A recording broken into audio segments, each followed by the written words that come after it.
Hola a todos, hoy vamos a comenzar la lección 4 de la asignatura Lenguaje Matemático, Conjuntos y Números del grado en Matemáticas de la UNED, en la cual vamos a centrarnos en las aplicaciones entre conjuntos. Y para ello vamos a recordar qué habíamos visto hasta ahora. Habíamos estado trabajando previamente con el concepto de relación o correspondencia. ¿Y qué era precisamente una relación o una correspondencia? Recordemos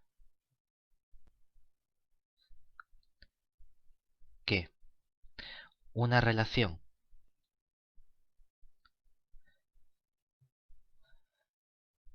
R o correspondencia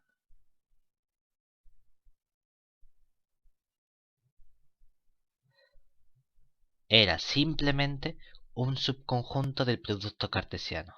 Es decir, teníamos que R era un subconjunto del producto cartesiano de A por B, donde A y B son conjuntos. Y recordemos que teníamos otra posible notación para las correspondencias. Normalmente decíamos que una relación o correspondencia entre el conjunto A y el conjunto B, aunque lo podemos entender como un subconjunto del producto cartesiano, también nos gustaba escribirlo a veces como la relación que va del conjunto A y poníamos una flechita en el conjunto B. Y decíamos que esto tenía más que ver con funciones, aplicaciones y demás. Y eso es lo que vamos a ver ahora. ¿Por qué? Porque una aplicación va a ser una correspondencia a la cual le vamos a exigir ciertas propiedades adicionales. Entonces, vamos a comenzar con el primer concepto. Entonces, decimos que una correspondencia o relación, no da igual el nombre que usemos, a mí me gusta más correspondencia, pero da igual, R entre A y B es una aplicación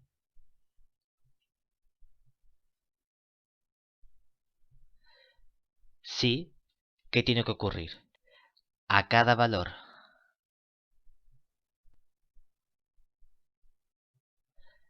A del conjunto A se le asigna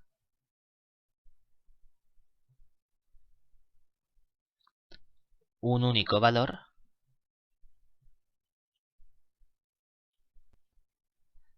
B del conjunto B. ¿De acuerdo? ¿Qué solemos denotar? Aunque estamos trabajando con aplicaciones, relaciones que es correspondencia, en lugar de designarlo como un subconjunto del producto cartesiano, ahora nos va a interesar más esta notación de A flecha B. Y de hecho, estamos más acostumbrados, en lugar de escribir una R, usar una F de función. Entonces, solemos denotar F que va de A en B a la aplicación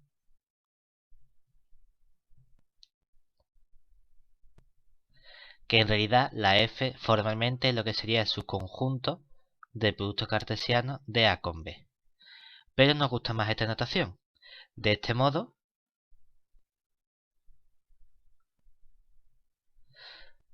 escribimos F de A igual a B cuando tenemos que el elemento A, B es un elemento de esa correspondencia, que solemos llamar F y que es un subconjunto del producto cartesiano de A por B. Entonces, a partir de ahora, esta notación más adecuada a la forma de función que estamos acostumbrados es la que vamos a usar. Aquí queremos hacer un inciso, una nota simplemente, porque muchas veces se usa indistintivamente la palabra aplicación o función. Depende del área de matemática en la que estemos trabajando. Normalmente en análisis entendemos que una aplicación es la definición que hemos introducido y llamamos función a la aplicación f cuando el conjunto B es el conjunto de los números reales o el conjunto B es el espacio euclídeo de dimensión n. Esa es la distinción que solemos hacer en análisis entre una función y una aplicación. Realmente podemos utilizar ambos conceptos sin que haya ningún problema. Y entonces ahora vamos a ver algunos elementos importantes de las funciones o de las aplicaciones. Entonces, si tenemos una aplicación,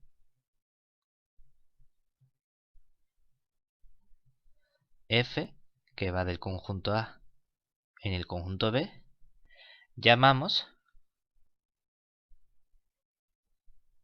por un lado, tenemos el conjunto original o inicial. Original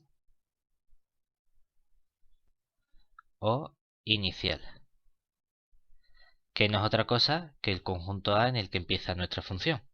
Del mismo modo, tendríamos lo que llamamos el conjunto final,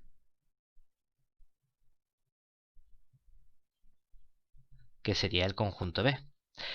Aquí entra ahora el concepto de el dominio de nuestra función o aplicación f. Y entonces, el dominio como tal es el conjunto donde la aplicación f está definida.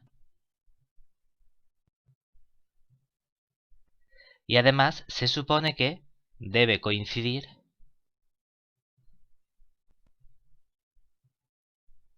con el conjunto A. Decimos se supone porque más adelante hay ciertos casos en los cuales a lo mejor me dan un cierto conjunto A inicialmente en el que se supone que es donde está definida, pero luego vemos que hay puntos que no pertenecen al dominio de nuestra función y entonces los debemos eliminar. En realidad se trata del mismo concepto, pero puede usarse de forma distinta. Y escribimos D mayúscula o M y entre paréntesis la función f para designar al dominio de nuestra función. Igual que tenemos el conjunto de puntos en el que nuestra función está definida, tenemos un conjunto que es la imagen, que es cuáles son los elementos que genera la función f, que es lo que llamamos imagen de f. Se llama imagen, a veces rango o incluso recorrido. Depende de la persona, del ámbito y demás, podemos encontrar un nombre u otro. Y precisamente viene dado como el conjunto I mayúscula M de F y está definido como los elementos F de X, tal que X pertenece al conjunto A. Es decir, la imagen es precisamente ver qué me está generando nuestra función. Tenemos también el concepto de antiimagen, pero antiimagen de un conjunto C contenido en B. Se denota como f a la menos 1 de C y viene dado por aquellos elementos X del conjunto A o del dominio, tales que la imagen del elemento X cae dentro del conjunto C. Lo que estamos haciendo con la antiimagen es preguntarnos qué elementos son los que dan lugar al conjunto C. Y por último, definimos el conjunto de las aplicaciones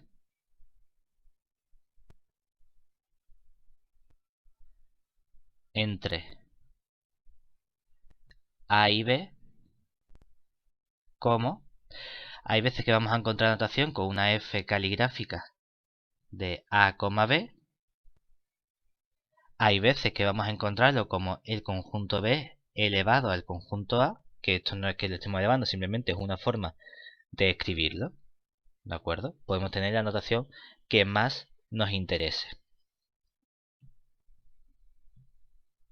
Y claro, Como estamos trabajando con funciones, lo que nos interesa a nosotros en un primer caso es intentar comparar qué ocurre con nuestras funciones. Y para ello vamos a ver cuándo podemos decir que dos funciones coinciden entre sí. Entonces, supongamos que tenemos una función f que va de un conjunto A en un conjunto B y una aplicación g que va de un conjunto A' en un conjunto B'. Entonces, decimos que f coincide con g o f y g son iguales si y solo si tienen que pasar tres cosas. Por un lado, el conjunto A debe coincidir con el conjunto A'. Por otro lado, el conjunto B debe coincidir con el conjunto B'. Y por otro lado, el conjunto de las imágenes, es decir, f de x, debe coincidir con g de x para todo elemento x del conjunto A. Y quien dice A porque se supone que tienen que ser iguales. Es decir, para que exista la igualdad de funciones, no solo es importante cómo está definida mi aplicación f y mi aplicación g, sino también es importante ver el conjunto inicial en el cual estamos trabajando. Y también es importante ver el conjunto final en el que estamos trabajando. Porque si alguna de esas dos cosas no coincide, independientemente de que yo haya definido igual la función entre sí, no vamos a tener que las funciones son iguales. Entonces hay que tener cuidado con cómo definimos las cosas.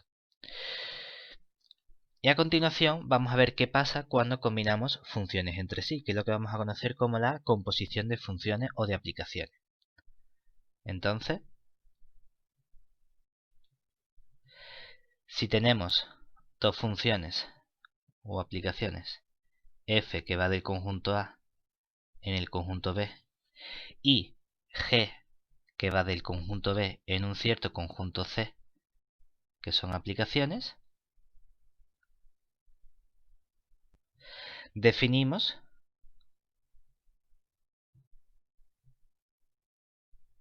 la composición de f con g como la aplicación, se lee f con g, pero se escribe f circulito g en el sentido contrario, que va del conjunto A en el conjunto C, dada por, y ya queremos ver cómo actúa esta función f compuesta con g en un cierto elemento x. Y la definición es que lo primero que hacemos es ver cuánto vale f de x y a eso le aplicamos la función o aplicación g. De este modo está definida nuestra función composición para todo elemento del conjunto inicial A. Una vez que hemos visto qué ocurre con las aplicaciones o las funciones, vamos a ver que le podemos poner ciertos apellidos en función de si verifican algunas propiedades interesantes. Y estos van a ser los conceptos de inyectividad, sobreyectividad y biyectividad. Entonces, definición. Dada f que va del conjunto A en el conjunto B, aplicación, decimos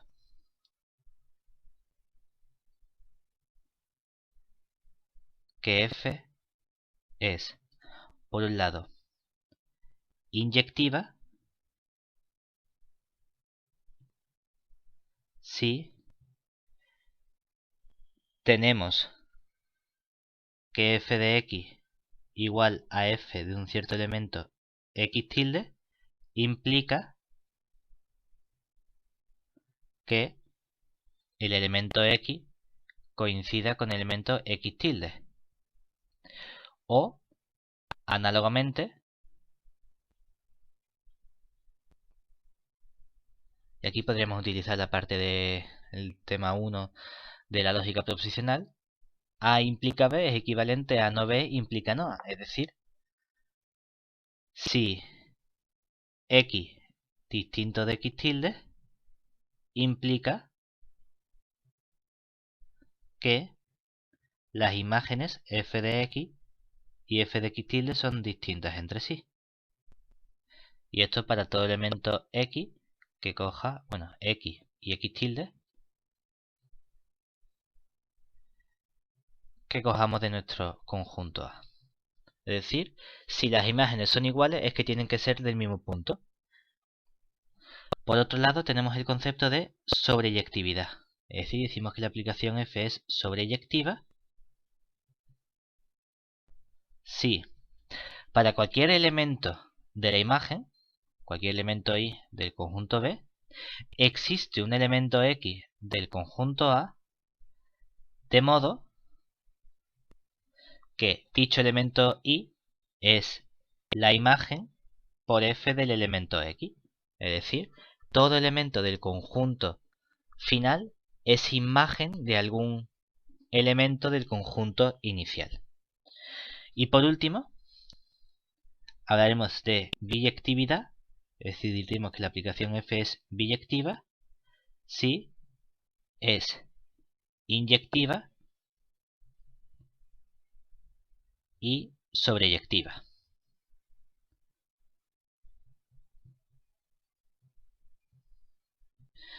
Entonces, una vez que hemos visto cuáles son estos nuevos conceptos o estos apellidos que le podemos poner a nuestras aplicaciones, queremos tratar de averiguar cómo podemos relacionarlas cuando tenemos varias aplicaciones entre sí.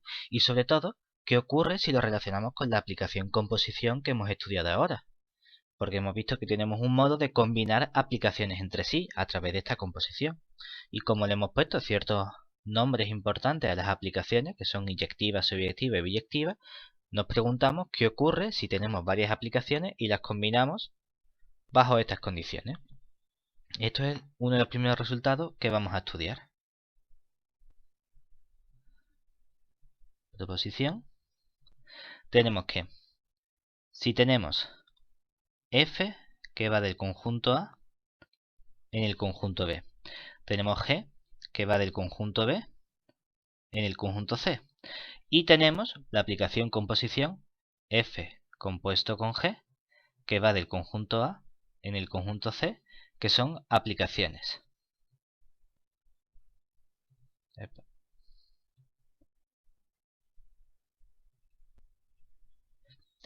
Entonces,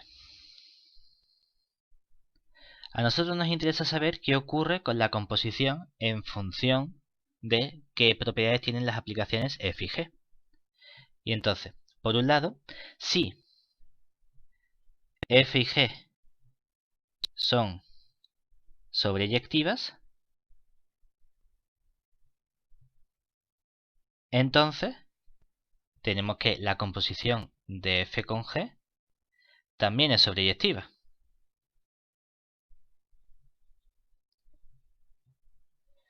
Por otro lado, si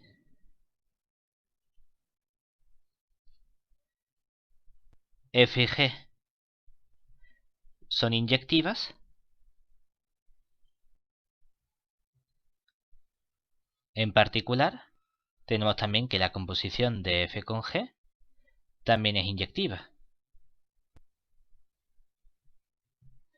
Por lo tanto, por un lado conocemos la respuesta a lo que ocurre cuando, partiendo de las aplicaciones, queremos estudiar qué le pasa a la composición. En ese caso tenemos que la composición mantiene las mismas propiedades que tenían las dos funciones iniciales.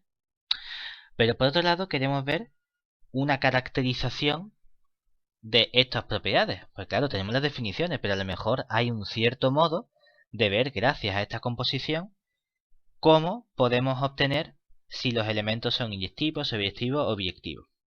Y para ello vamos a ver el siguiente resultado que nos va a dar una caracterización de la propiedad de biyectividad. Y entonces, si partimos de una aplicación f que va del conjunto A en el conjunto B, una aplicación, tenemos que f es biyectiva si y solo si podemos encontrar una aplicación G que vaya del conjunto B en el conjunto A, tal que debe verificar las siguientes propiedades. Por un lado, cuando yo realizo la composición de G con F, eso me da precisamente la aplicación identidad sobre el conjunto B.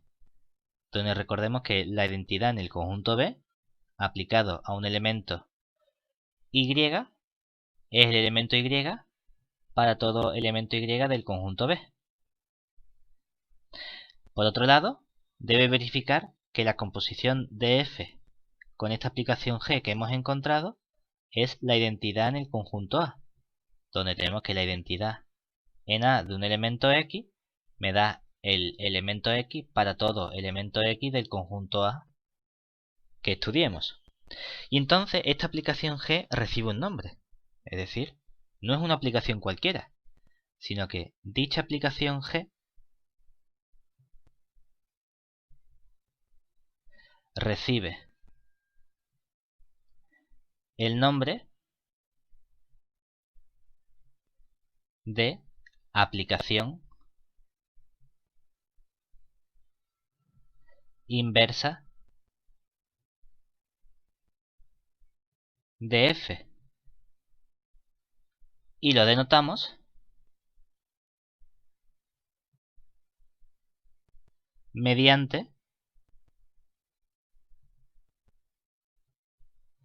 G igual F elevado a menos 1.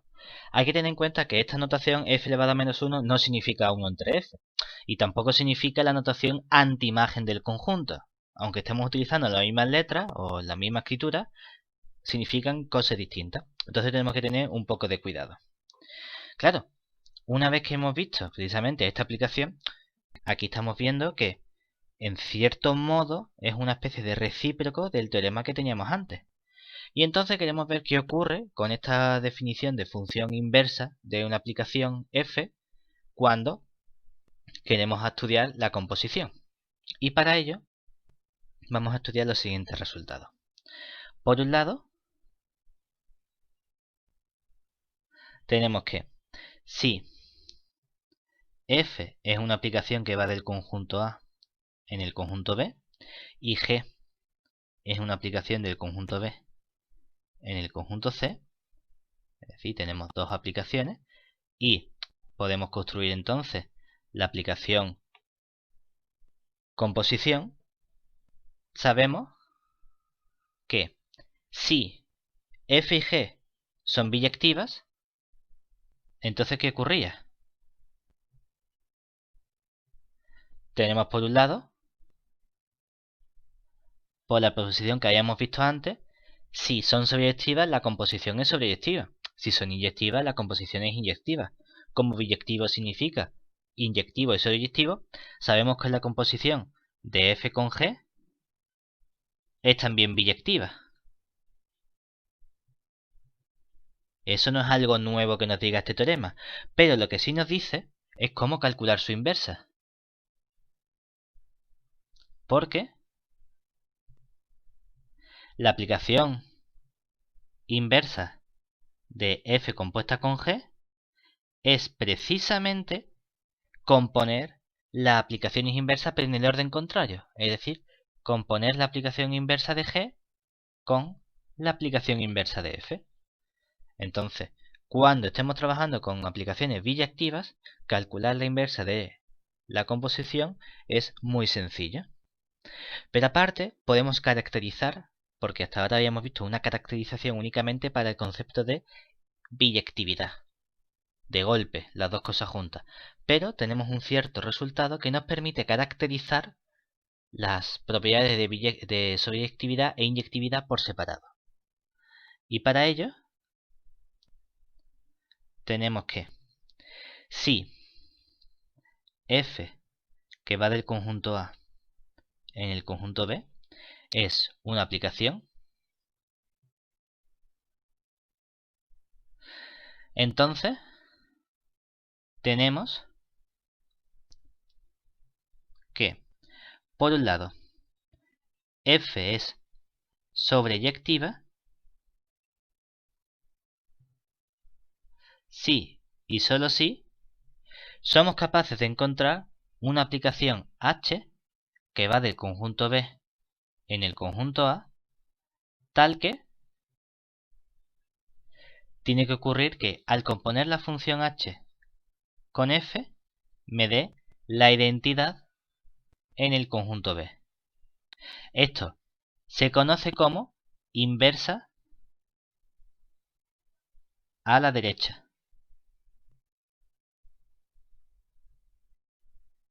Por otro lado, diremos que nuestra aplicación F es inyectiva si y solo si somos capaces de encontrar una aplicación G que vaya del conjunto B en el conjunto A, tal que cuando componga ahora en el orden contrario la F con la G, eso me dé precisamente la identidad en el conjunto A, que esto es lo que se conoce como la inversa a la izquierda.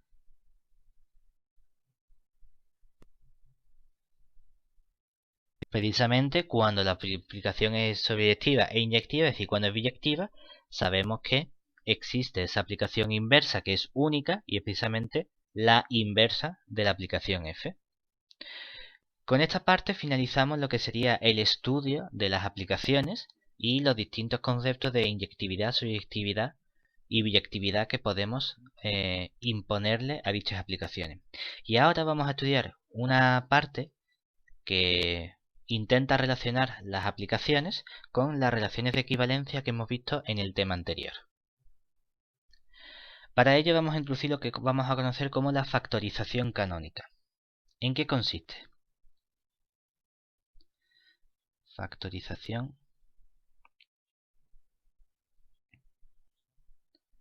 canónica.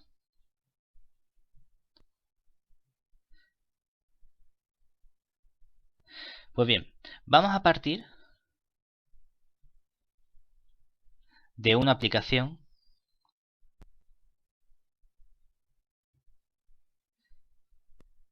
F entre el conjunto A y el conjunto B.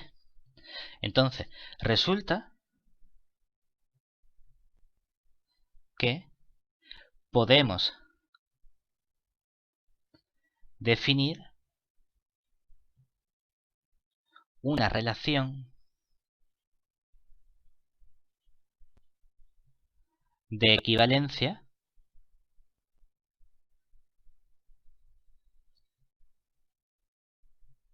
R sub F sobre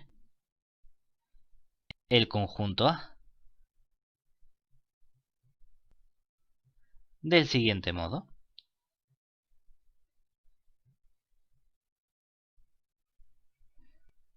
¿Qué tenemos que hacer? Decir que un elemento X está relacionado a través de esta relación de equivalencia que llamamos R sub F con un elemento X tilde si y solo si las imágenes coinciden, es decir, F de X coincide con F de X tilde. Y resulta que esto es una relación de equivalencia que siempre podemos definir y que es en cierto modo natural. Decir, bueno, tiene sentido pensar que dos elementos tienen una cierta similitud si las imágenes de esos elementos son las mismas. Es decir, si tenemos un punto 5 y un punto 14 y resulta que van a parar a la misma imagen, en cierto modo hay una relación y la relación es que terminan en el mismo sitio, por lo que en cierto modo es natural tratar de pensar de este modo. Ahora recordemos que cuando trabajamos nosotros con relaciones de equivalencia había un elemento importante que eran las clases de equivalencia, que eran precisamente el conjunto formado por todos los elementos que están relacionados entre sí. Entonces, de forma natural,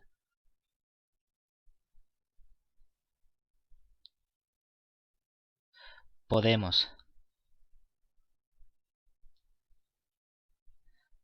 definir la aplicación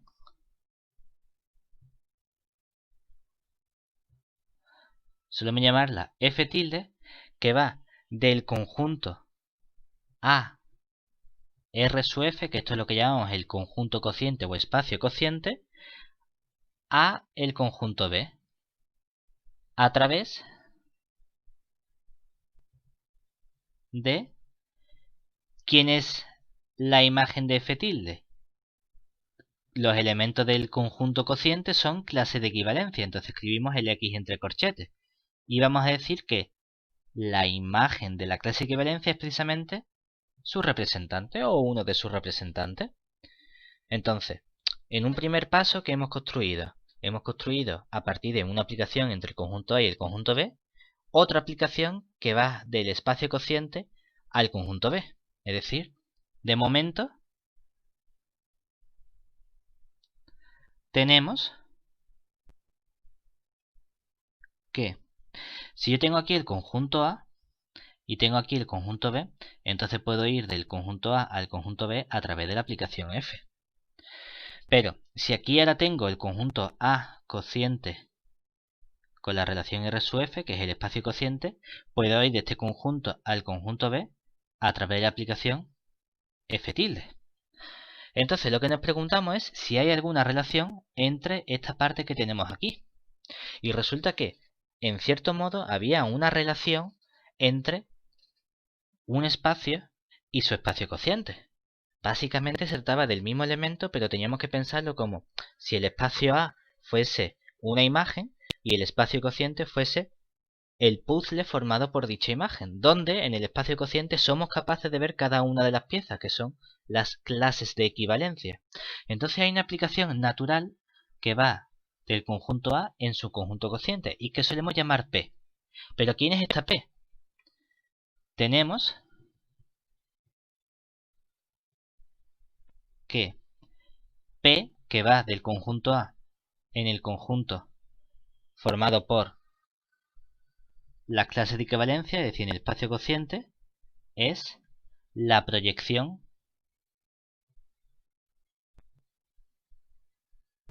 canónica. Lo único que está haciendo esta aplicación es pasar de la imagen completa a pasar la imagen del puzzle, es decir, somos capaces de ver las piezas. Claro, pero incluso podemos ir un poco más allá, porque dentro de lo que sería este diagrama, vamos a ver cómo podemos completarlo de forma total. Y para ello, observemos que f del conjunto A es un subconjunto del conjunto B, por lo que podemos considerar la aplicación inclusión y que va del conjunto f de A. Normalmente cuando es la inclusión nos gusta poner, en vez de una flecha recta, una especie de curvita así para indicar que es la inclusión, pero bueno, tampoco es necesario. ¿Cómo está definida? La aplicación de inclusión no es más que la identidad, pero sobre ese conjunto, es decir, y de un elemento, vamos a llamarlo,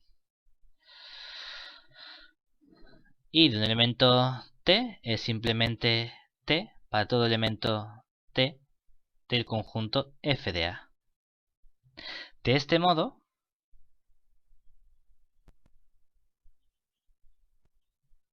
llegamos al siguiente diagrama. Y además no es un diagrama cualquiera, sino es un diagrama conmutativo. ¿Y eso qué quiere decir? Que podemos encontrar relaciones entre todos los aspectos. Por un lado, aquí teníamos el conjunto A. Y aquí teníamos el conjunto B. Y hemos visto que aquí estaba el conjunto cociente, o el espacio cociente, respecto a la aplicación natural que hemos definido. Y aquí, que es un subconjunto, tenemos la imagen del conjunto A. Por lo tanto, para ir de A a B, podríamos ir mediante la aplicación F. Para ir del conjunto A al espacio cociente, teníamos la proyección P. Para ir del espacio cociente a B, tenemos una aplicación que hemos definido como F tilde.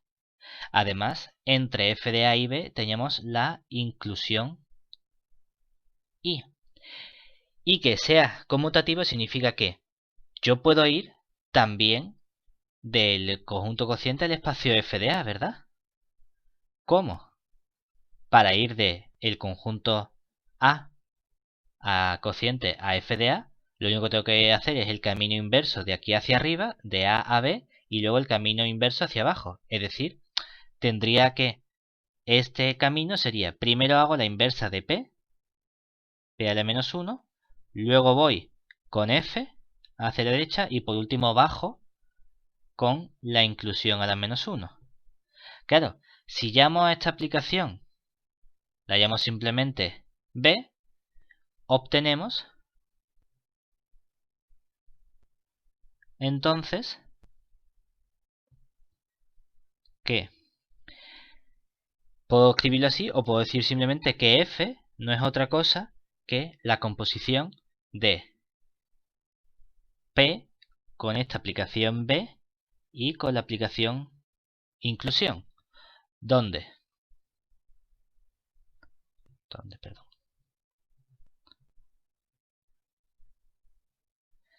¿Qué tenemos? Y hemos dicho que es lo que llamamos la inclusión.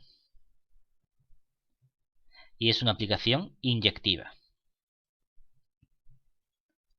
Por otro lado, P es lo que llamamos proyección canónica. Y es una aplicación sobreyectiva. Y por último, esta aplicación B es lo que se conoce como la biyección canónica.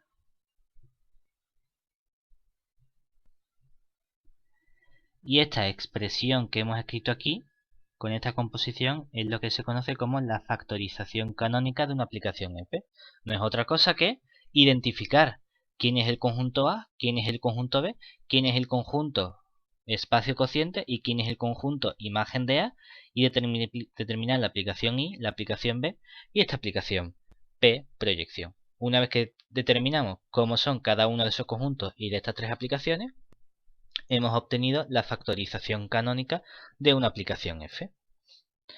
Por último, para finalizar esta lección, vamos a pasarnos ahora al estudio de los conjuntos. Dentro de aplicaciones entre conjuntos vamos a estudiar unas caracterizaciones propias de los conjuntos. Y para ello nos va a interesar el concepto de equipotencia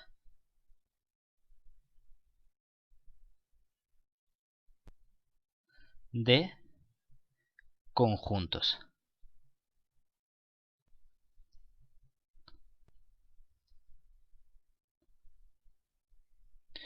¿Por qué? Porque dados dos conjuntos,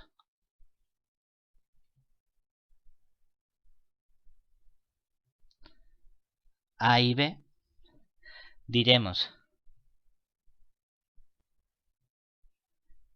que son equipotentes y lo denotaremos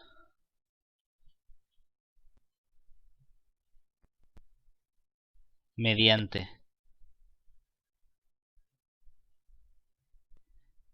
A 3 rayas B, donde resulta que esta relación es una relación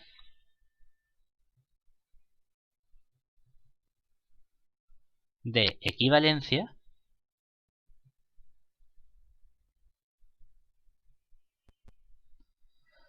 si existe una aplicación phi que va del conjunto A en el conjunto B. Solemos poner phi en vez de f porque históricamente solemos usar la phi, pero podemos poner también la aplicación f sin ningún problema. Si existe una aplicación que no es una aplicación cualquiera, sino que es una aplicación biyectiva. Y en cierto modo tenemos que entender que esto de conjuntos equipotentes lo que nos está diciendo es cómo de grande o cuántos elementos tiene nuestro conjunto. A priori lo hacemos a través de aplicaciones, es decir, si hay una aplicación biyectiva significa que a cada elemento del conjunto A le asocio un único elemento del conjunto B. Por eso, en cierto modo, tienen la misma cantidad de elementos. Pero ahora vamos a precisar un poco más cómo podemos estudiar esa cantidad precisa de elementos. Y para ello vamos a introducir un concepto que es el concepto de cardinal. ¿De acuerdo? Entonces, cuando trabajamos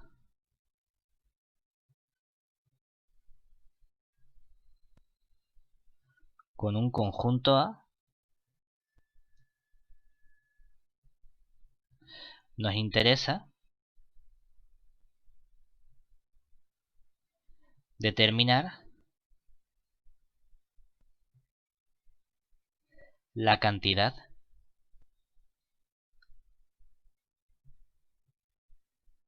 de elementos de dicho conjunto.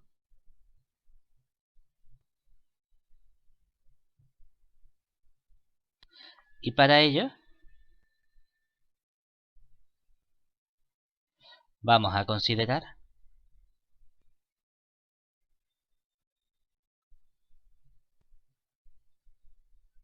los números cardinales. Los números cardinales en realidad como tal tienen una entidad bastante más importante y bastante complicada. Aquí lo vamos a simplificar mucho únicamente para trabajar con la parte que nos interesa, pero en realidad tienen una teoría aparte que es bastante compleja y habría que estudiarlo con más cuidado o con mucha más formalidad de lo que nosotros vamos a hacer aquí. Pero bueno, entonces, la definición que vamos a estudiar nosotros. Dado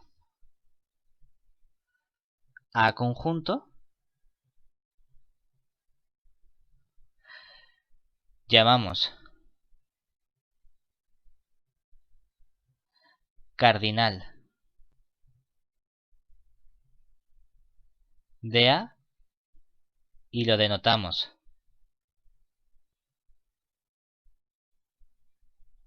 mediante. Normalmente hay gente que usa card de A, hay gente que usa almohadilla A y hay gente que usa como si fuese un valor absoluto. ¿De acuerdo? A mí o la de valor absoluto o la del cardinal de A son las dos que más solemos utilizar, pero podéis utilizar cualquiera de las tres que nos tengamos. ¿Y qué va a ser precisamente el cardinal? Va a ser la colección de todos los conjuntos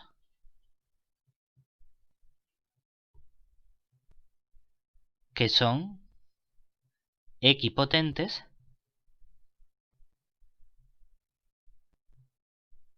con el conjunto B.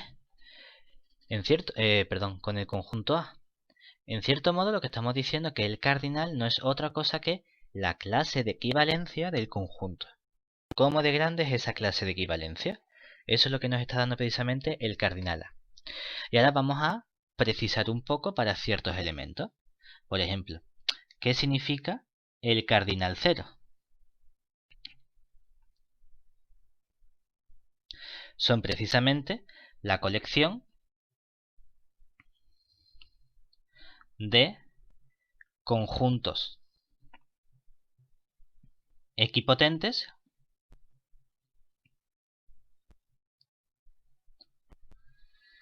con el conjunto vacío, que es el conjunto que no tiene ningún elemento. Y cuando decimos cardinal n, con n un número natural, pues precisamente la colección de todos los conjuntos equipotentes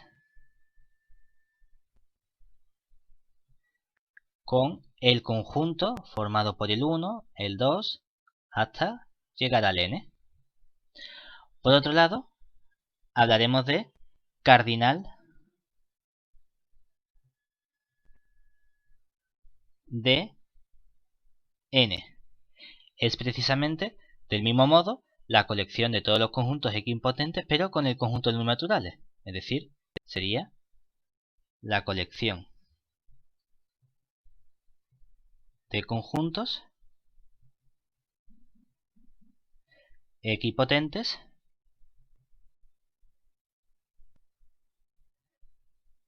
con n. Y lo denotamos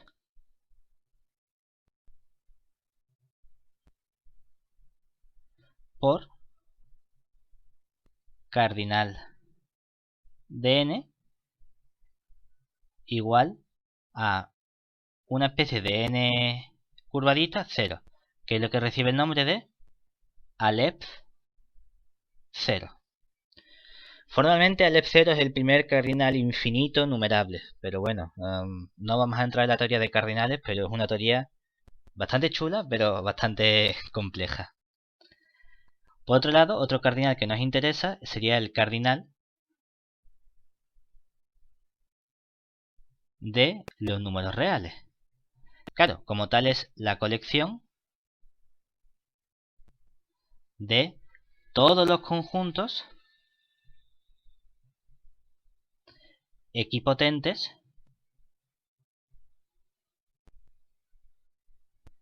con el conjunto de los números reales. Y lo denotamos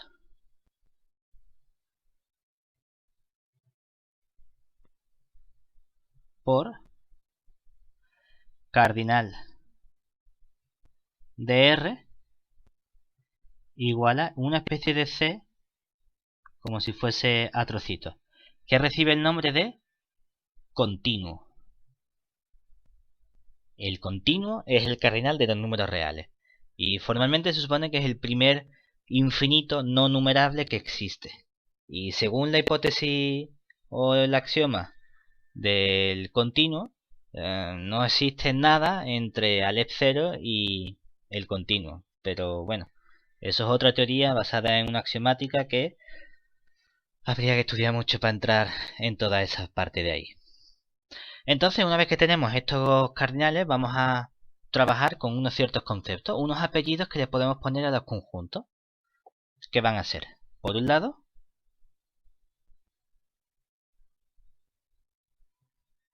dado A conjunto, decimos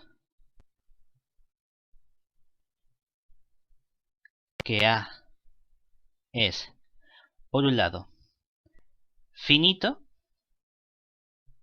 si y solo si existe un número n perteneciente a los naturales unión el 0, tal que el cardinal del conjunto A coincide con n. Diremos que es infinito si y solo si, sorpresa sorpresa, no es finito. Definición un poco más sencilla. Y por último, diremos que es numerable si y solo si el cardinal del conjunto A es precisamente Aleph 0. Es decir, existe una aplicación H, o bueno, como hemos sido, vamos a ser consecuentes, si la hemos llamado antes phi, la llamamos phi, es una aplicación phi que va de A en el conjunto de números naturales biyectiva. Por eso muchas veces vamos a oír que un conjunto numerable es aquel que se puede poner en biyección o que existe una biyección con el conjunto de los números naturales. Entonces, una vez que estudiamos estos conjuntos, los cardinales en cierto modo son una especie de números. Y como son una especie de números, nos gustaría trabajar prácticamente igual que como trabajamos con los números reales o los números naturales, es decir, viendo si podemos decir cuándo un número es más grande que otro. Y en cierto modo vamos a ver que eso es posible, es decir, podemos definir un orden, y cuando decimos un orden nos referimos a una relación de orden dentro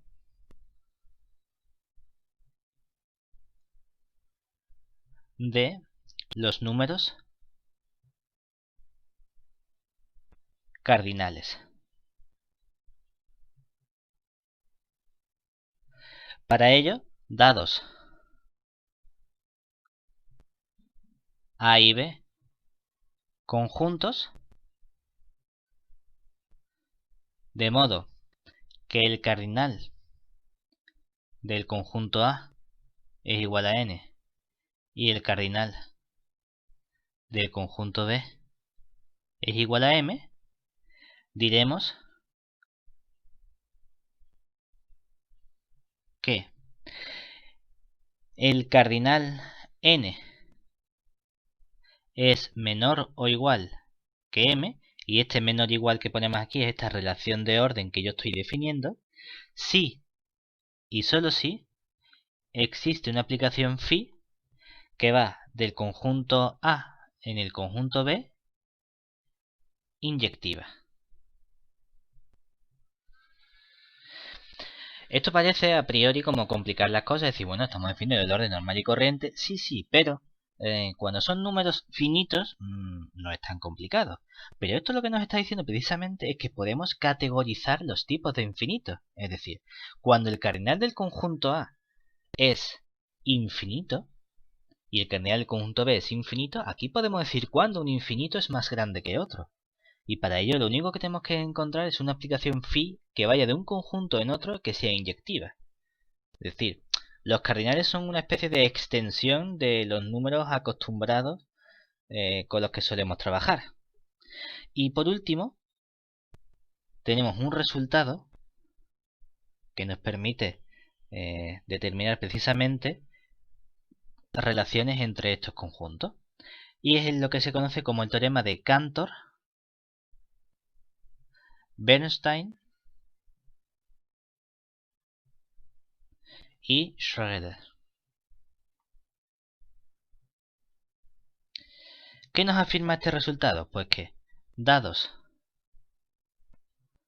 dos conjuntos A y B,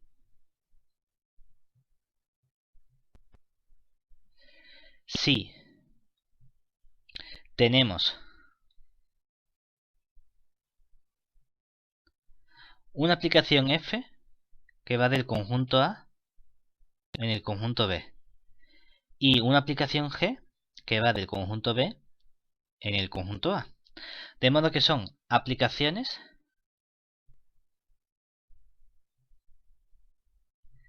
inyectivas.